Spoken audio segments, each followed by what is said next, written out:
Okay, हम लोग आगे बढ़ते हैं। गोपाल एव गोविंदा प्रकटा प्रकटा सदा वृंदावने योगपीठे सा एव सततं स्थिता। असौ युग चतुष्के अपि श्रीमद् वृंदावन दीपा पूजितो नंद गोपाध्ये कृष्णे नापि सुपूजिता। तो इसी तरह अन्य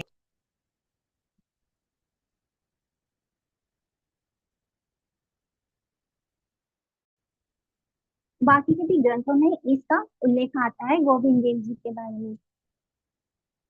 गोकुलारण्य मथुरा मंडले वृंदावन मध्ये सहस्त्रदल मध्ये अष्टदल केशरे गोविंदो अपि श्यामा द्विभुजो इत्यादि। तो इसके आगे हम बढ़ते हैं।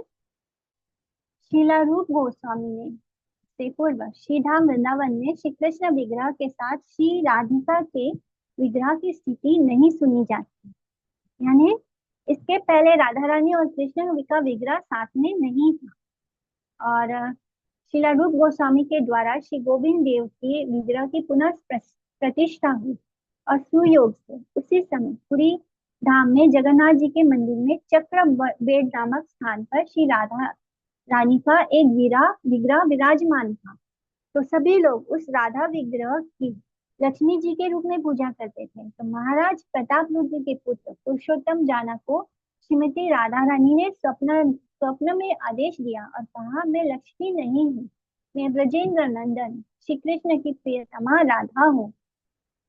तो जगन्नाथपुरी में उस विग्रह को लक्ष्मी मान की पूजा कर रहे थे। तो उन्होंने वहां के राजा जो हैं उनके पुत्र के सपने में आकर बताया कि मैं लक्ष्मी नहीं, मैं राधा हूँ। तो मैं वृंदावन में श्री गोविंद देव के प्रकट होने की प्रतीक्षा कर रही थी।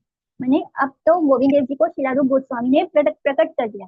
तो अब वे प्रकट हो गए। तुम सावधानी के साथ मुझे वृंदावन में श्री गोविंद देव के निकट भेज दो। तो उन्होंने वैसा ही किया। इसलिए तत्कालीन गोस्वामी ने इस राधा विग्रह को श्री गोविंद देव के पास वाम भाग में पधराया। अनंतर में श्री गोविंद देव जी श्रीमती राधिका को पाकर श्री राधा गोविंद नाम से विख्यात हो गए। स्वयं श्री चैतन्य महाप्रभु ने काशीश्वर ब्रह्मचारी नामक अपने परिकर के द्वारा श्री गौर गोविंद नामक अपना स्वरूप विग्रह वृंदावन में भेजा था। वही मूर्ति अब गोविंद मंदिर के दक्षिण में पास ही विराजमान है। 1590 में श्री रघुनाथ भट्ट गोस्वामी के शिष्य जयपुर के महाराजा मान सिंह ने अपने गुरुदेव की प्रेरणा से लाल पत्थरों के द्वारा 7 मंजिल का एक बृहद मंदिर बनाया, बड़ा मंदिर बनाया। एंड 1870 में अत्याचारी मुगल सम्राट के द्वारा इस मंदिर का ध्वंस हुआ और उसके ऊपर वाले 4 मंजिल तोड़ दिए गए। नीचे का भाग तोड़ते समय दिल्ली में अकस्मात अशुभ समाचार सुनकर वो लौट गया। नीचे से तोड़ देता तो पूरा ही मंदिर टूट जाता और मंदिर का निचला भाग बच गया। मंदिर ध्वंस होने से पूर्व ही श्री गोविंद देव जी तथा गौड़ियों के उपास्य दूसरे विग्रह जयपुर पधार गए थे। यानी उनको बचाने के लिए जयपुर भेज दिया गया। और 1748 में उक्त विशाल मंदिर के पास ही श्री गोविंद देव के प्रतिभू उनका रेप्लिका विग्रह की स्थापना हुई। और जो ओरिजिनल है वो अभी जयपुर में है, श्री गोविंद देव जी। और 1890 में श्री नंद कुमार वसु के द्वारा वर्तमान मंदिर का निर्माण किया गया। और इस मंदिर में गोविंद देव और उनके वाम भाग में श्री राधिका जी विराजमान है। और इस समय प्राचीन गोविंद देव प्रिया राधिका के साथ जयपुर के राजभवन के निकट विराजमान है। शिलारूप गोस्वामी व्यंगोक्ति के द्वारा श्री गोविंद देव का दर्शन करने के लिए निषेध करते हुए कह रहे हैं, यदि तुम्हें स्त्री पुत्र और बंधु बांधवों के साथ अपने जीवन में रंग रेलियां मनाने की तनिक भी इच्छा है तो मेरी बातों को मानो। कभी भी वृंदावन में केशी घाट के समीप भूल से भी मत जाना। वहां त्रिभंग ललित मुद्रा में कुछ मुस्कुराते हुए द्विपति ताने कुछ तिरछी नजरों से देखते हुए श्री हरि गोविंद विग्रह के रूप में खड़े हैं और उनके अंगों पर पीतांबर झिलमिला रहा है। बंद फूलों की मनोहारिणी माला और 9 फलों का गुच्छ सुशोभित हो रहा है। अहो, समस्त अनर्थों की मूलाधार वंशी उनके अधर पल्लवों पर यानी उनके लिप्स पर विराजित है। सिर पर मयूर पेच मोर पंख उनकी शोभा में और भी चार चांद लगा रहे हैं। जो एक बार भी अपनी नेत्रों से इस गोविंद विग्रह का दर्शन कर लेता है, वो कभी भी अपने घर नहीं लौटता। उस संसारी गृह का सर्वनाश हो जाता है।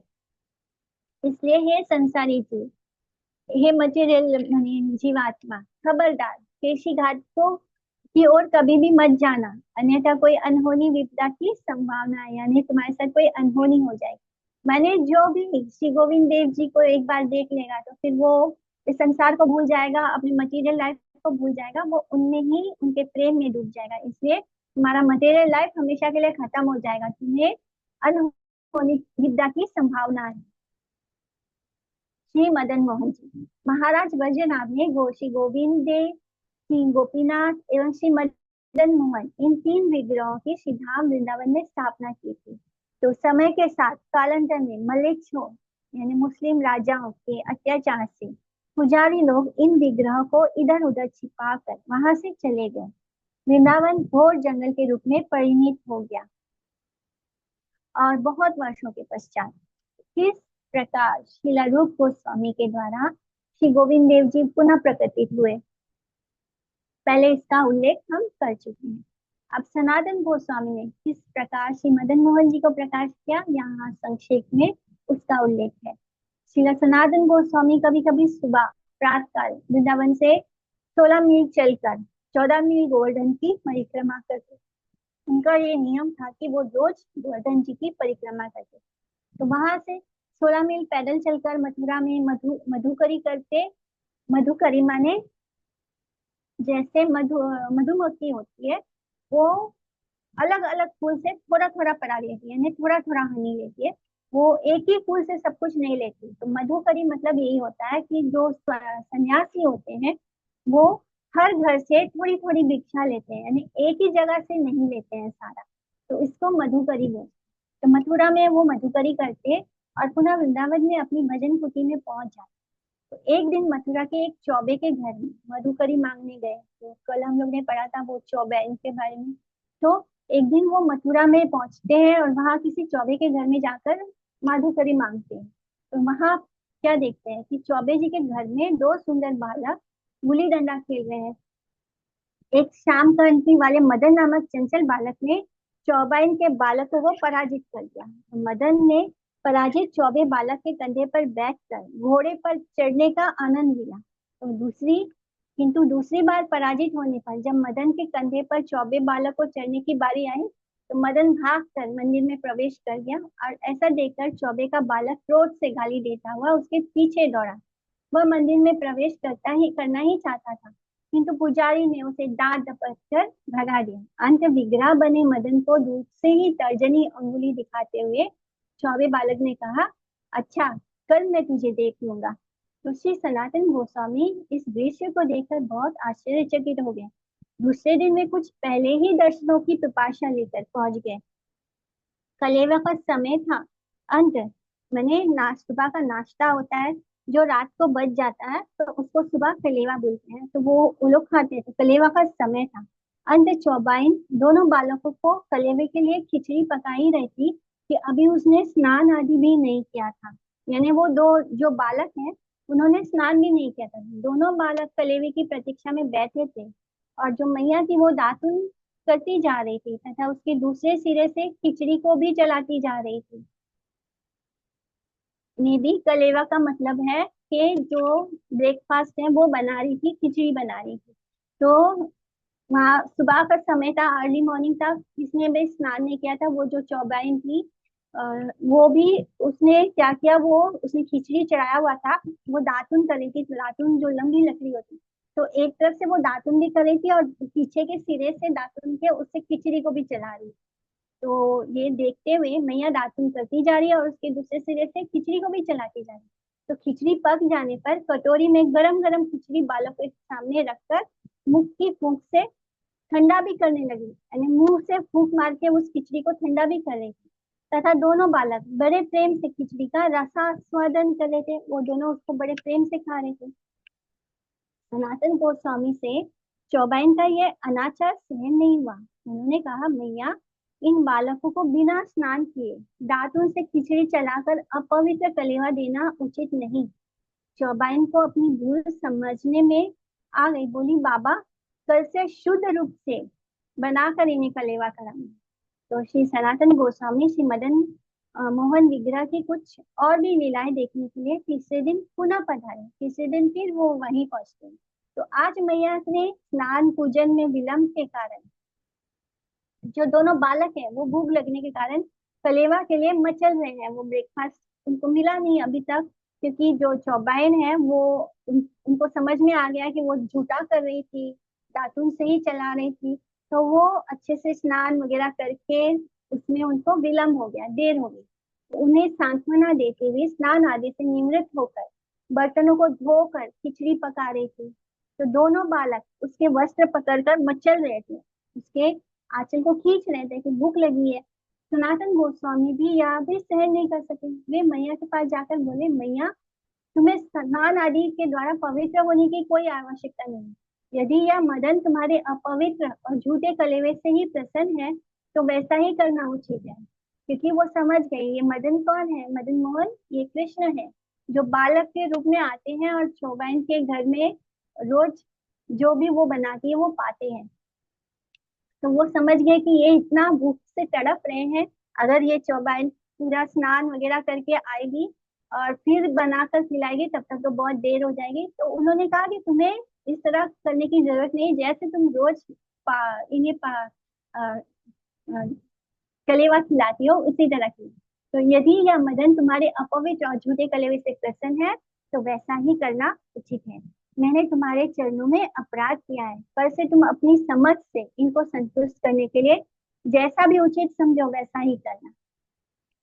जब सनातन गोस्वामी वहां से चलने लगे तो बालक मदन मोहन मंदिर में के गृह से निकलकर बोला, बाबा मैं तुम्हारे साथ चलूंगा।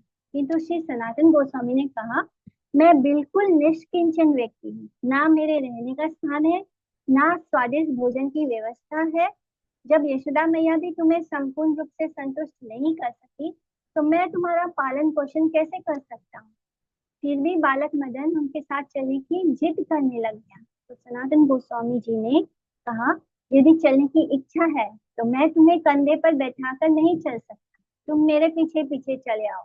उन्होंने देखा था कैसे वो सब बच्चों के कंधे पर बैठ के चल रहे थे। तो बालक ने कहा, मैं तुम्हारे पीछे पीछे चल रहा हूँ, परंतु रास्ते में मुड़कर पीछे मत देखना, अपनी भजन कुटी पर ही देखना। जब तक तुम अपनी भजन कुटी पर नहीं पहुंचोगे तब तक मुड़कर मुझे मत देखना, ऐसे बोला। तो जब सनातन गोस्वामी अपने इस भजन कुटी पर पहुंचे तो मुड़कर देखा कि बालक मदन कुछ मुस्कुरा कर विग्रह के रूप में परिवर्तित हो गए। सनातन गोस्वामी ने दो चार पत्थरों को खड़ा कर ऊपर से कुछ पट्टियां डाल दी और उसी में इनको पधरा दिया, यानी इनको स्थापित कर दिया वहां पे। प्रतिदिन नमक रहित आटे के द्वारा, यानी जिस आटे में नमक नहीं है उसके द्वारा अंगा अर्थात बाटी सेक कर उन्हें भोग लगाते थे। तो आटे की लोई को बाटी बना के, जैसे राजस्थान में बनती है बाटी, तो ऐसे आग में बस उसको टपा लेते थे तो आग में तप के वो पक जाता था।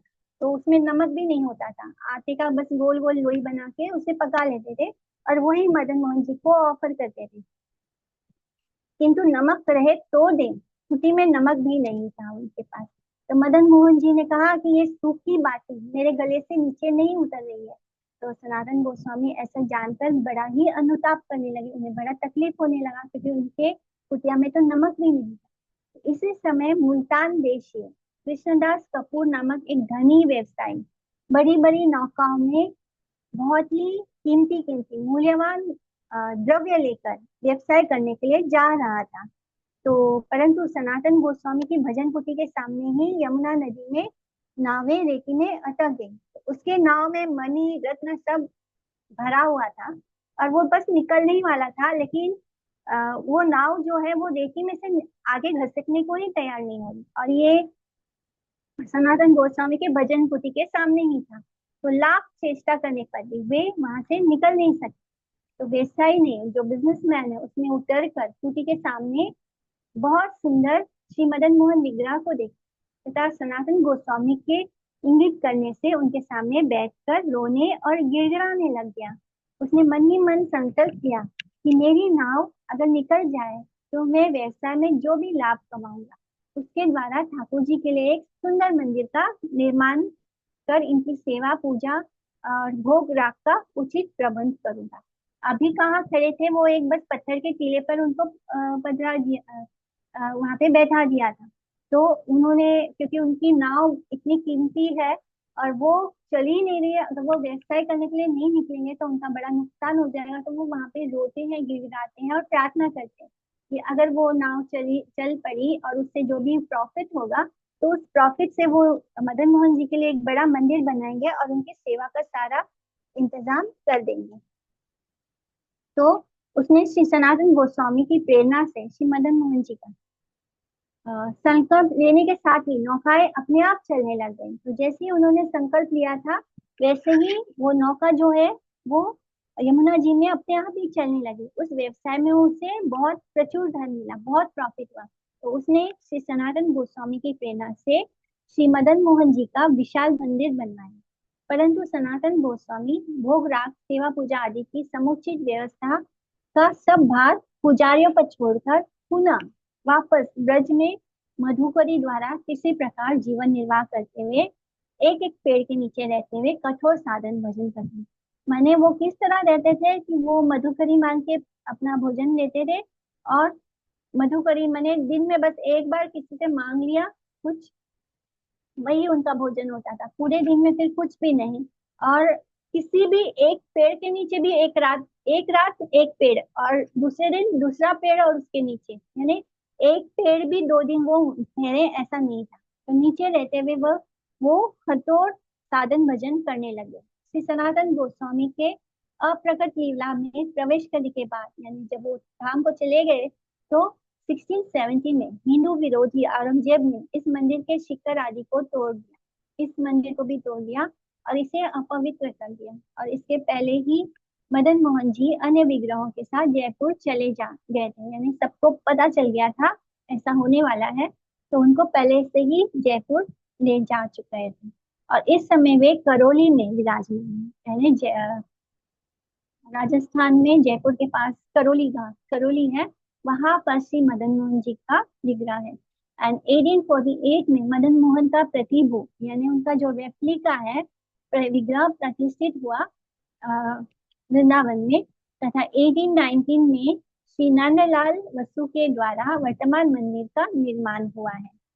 सेवा प्राकट्य और इष्ट लाभ नामक प्राचीन हस्तलिखित ग्रंथ में, जो हाथों से लिखा गया ग्रंथ है, कि उसमें लिखा है कि सनातन गोस्वामी जी ने 1590 में वन के परशुराम चौबे के निकट से श्री मदन गोपाल जी को प्राप्त कर उसी संवत्सर में माघ शुक्ल के द्वितीय तिथि में पुनः प्रतिष्ठित किया, तथा कृष्णदास ब्रह्मचारी जी के ऊपर सेवा पूजा का भार न्यौछावर कर दिया, उनको दे दिया। और उस समय श्री मदन मोहन जी के साथ श्री राधिका का विग्रह नहीं था। श्री मदन मोहन जी के प्रकट होने की बात सुनकर उड़ीसा के राजा प्रताप रुद्र के पुत्र श्री पुरुषोत्तम जाना ने बड़े श्रद्धा के साथ पुनः 2 राधा विग्रहों की पूरी धाम से वृंदावन में भेजा था। और श्री मदन मोहन जी ने अपने पुजारी को स्वप्न में आदेश दिया कि पुरी से जो 2 विग्रह आए हैं उनमें से एक बड़ी ललिता जी है और छोटी राधा रानी है। तुम छोटी राधिका विग्रह को मेरे वाम भाग में, मेरे लेफ्ट साइड में, और भी ललिता को मेरे दक्षिण भाग में, सदर्न साइड में विराजमान करा। तो भक्ति रत्नाकर में ये उल्लेख पाया जाता है कि इस मंदिर के जो दक्षिण भाग में, जो साउथ साइड में, सदर्न साइड में, श्री सनातन गोस्वामी जी ने श्री चैतन्य महाप्रभु जी के लिए श्री मंदिर का निर्माण किया। किंतु श्री चैतन्य महाप्रभु दूसरी बार जब वृंदावन में नहीं पधारे, नए मंदिर के भीतर श्री मदन मोहन जी, दक्षिण में ललिता, वाम में लेफ्ट में राधा रानी, शालग्राम शिला और एक पृथक पृथक प्रकोष्ठ में श्री जगन्नाथ जी भी विराजमान है। और पुराने मंदिर के निकट ही पश्चिम की ओर श्री सनातन गोस्वामी का भजन कुटी, समाधि एवं ग्रंथ समाधि दर्शनीय है। और इसके आगे हम बढ़ते हैं श्री गोपीनाथ जी। अभी हमारे पास है कुछ समय, प्रसिद्ध वंशीवट के निकट यमुना तट पर श्री परमानंद भट्टाचार्य मधु पंडित तीव्र वैराग्य पूर्वक श्री राधा कृष्ण युगल की आराधना कर रहे थे। माने वो वहां पर आराधना करते थे। मधु पंडित जी, श्री परमानंद भट्टाचार्य जी। तो एक समय यमुना की धारा से तट कट जाने से उसके भीतर से बहुत सुंदर श्री गोपीनाथ का विग्रह प्रकट हुआ। प्रातः काल यानी सुबह के समय भक्त परमानंद यमुना स्नान के लिए जाते समय कटे हुए तट से इस परम मनोहर श्री विग्रह को प्राप्त किया और उन्होंने श्री मनु पंडित जी को श्री गोपीनाथ जी का सेवा का भार अर्पण किया। तो पहले गोपीनाथ जी वंशीवट के पास ही विराजमान थे, किंतु भव्य मंदिर बन जाने पर इस मंदिर में ही उनकी सेवा पूजा होती। जिस समय नित्यानंद प्रभु की पत्नी जानवा ठाकुरानी वृंदावन में आई, उस समय जब वे राधा गोपीनाथ जी का दर्शन कर रही थी, तो उनके मन में यह विचार आया कि राधिका विग्रह बहुत छोटी है, या कुछ और ऊंची होती तो युगल जोड़ी अत्यंत सुंदर जच जाते। तो वे शयन आरती दर्शन कर अपने वास स्थान पर लौट आए। रात में गोपीनाथ जी ने स्वप्न में जानवा जी को अपनी जैसी ऊंची राधिका विग्रह व्यवस्था करने को कहा। तो श्रीमती राधिका जी भी ऐसा ही आदेश पाकर जानवा ठाकुरानी ने गोपीनाथ ठाकुर के अनुरूप श्री राधिका का स्वरूप निर्माण करा है। भक्तमाल ग्रंथ में ऐसा कहा गया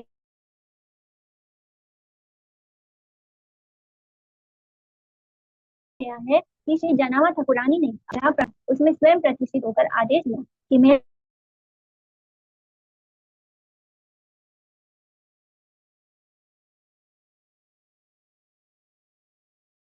इस विग्रह को श्री गोपीनाथ जी के वृंदावन में के साथ पधारने में संकुचित है, संकोच हो रहा था।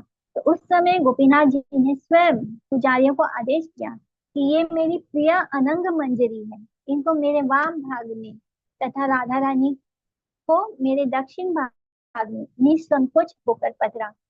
ऐसा ही हुआ और श्री गोपीनाथ जी के वाम भाग में जानवा तथा दक्षिण में राधा रानी का को विराजमान किया गया है। औरंगजेब के उपद्रव के समय अन्य विग्रहों के साथ मूल गोपीनाथ जी तथा राधा रानी जानवा विग्रह भी जयपुर में पधारे। अब नंद कुमार वसु के द्वारा प्रतिष्ठित नए मंदिर में रेप्लिका विग्रह विराजमान, यानी ओरिजिनल का जो रेप्लिका है वो विराजमान। गोपीनाथ जी की बाईं ओर जानवा ठाकुरानी, दक्षिण भाग में छोटी मूर्ति राधिका तथा ललिता सखी जी विराजमान है। मृतक कोष में महाप्रभु श्री गौर सुंदर का विग्रह भी है और 1632 में राठौड़ वंश के उद्भूत बीकानेर के महाराज कल्याणमल के पुत्र राय सिंह के द्वारा प्राचीन मंदिर का निर्माण हुआ था। औरंगजेब ने इस मंदिर को ध्वंस किया था और प्रतिभू विग्रह प्रतिष्ठा 1748 में तथा नए मंदिर का निर्माण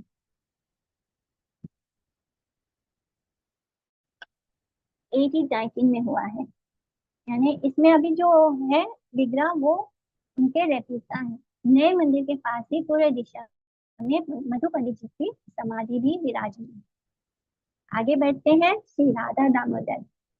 श्रीला रूप गोस्वामी जी सेवा कुंज के अंतर्गत यही भजन कुटी में वास करते थे। श्री राधा दामोदर मंदिर में यहीं पर तत्कालीन गोस्वामी गण एवं भक्त जन सम्मिलित होकर इष्ट गोष्ठी यानी भगवान की बातें सत्संग कहते हैं जिसे हम करते थे, तथा श्री रघुनाथ भट्ट जी अपने मधुर कंठ से उस वैष्णव सभा में श्रीमद् भागवत की व्याख्या करते थे। यहीं पर श्रीला रूप गोस्वामी ने श्री भक्ति रसामृत सिंधु, उज्जवल नीलमणि एवं अन्य भक्ति ग्रंथों का संकलन किया था, यहाँ पे लिखा था। और युवक श्री जीव गोस्वामी श्रीला रूप गोस्वामी के सब प्रकार से सेवा में नियुक्त, और श्रीला रूप गोस्वामी ने स्वयं अपने हाथों से श्री राधा दामोदर विग्रह को प्रकाश कर श्री जीव को पूजा के लिए अर्पण किया। सेवा प्राकट्य ग्रंथ के अनुसार 1599 संवत में माघ शुक्ल दशमी तिथि में श्री राधा दामोदर की प्रतिष्ठा हुई और मूल राधा दामोदर विग्रह जयपुर में विराज। और उनका प्रतिभू विग्रह स्वरूप वृंदावन में विराजमान है, यानी उनका रेप्लिका जो है वो वृंदावन में है। इसके अंतर्गत इनके साथ सिंहासन में वृंदावन चंद्र, श्री छैल चिकनिया, श्री राधा विनोद, श्री राधा माधव आदि विग्रह भी विराजमान है। मंदिर के पीछे शिला जीव गोस्वामी, श्री कृष्णदास गोस्वामी की समाधियां प्रतिष्ठित है। शिला कृष्णदास गोस्वामी जिन्होंने श्री चैतन्य चरितमृत की रचना की। मंदिर के उत्तर भाग में श्रीपाद शिला रूप गोस्वामी की भजन कुटी और समाधि मंदिर में स्थित है, और पास ही श्री भूगर्भ गोस्वामी की समाधि है। और यहीं पर शिला प्रभुपाद भी रुके थे, जिन्होंने वहां पे भगवद गीता और श्रीमद् भागवत के जो फर्स्ट कैंटो है उसका लिखा था। सनातन गोस्वामी नित्य गोवर्धन की परिक्रमा करते थे, और वृद्धावस्था में जब परिक्रमा करने में असमर्थ हो गए, तब कृष्ण ने बालक के रूप में इनको दर्शन दिया था।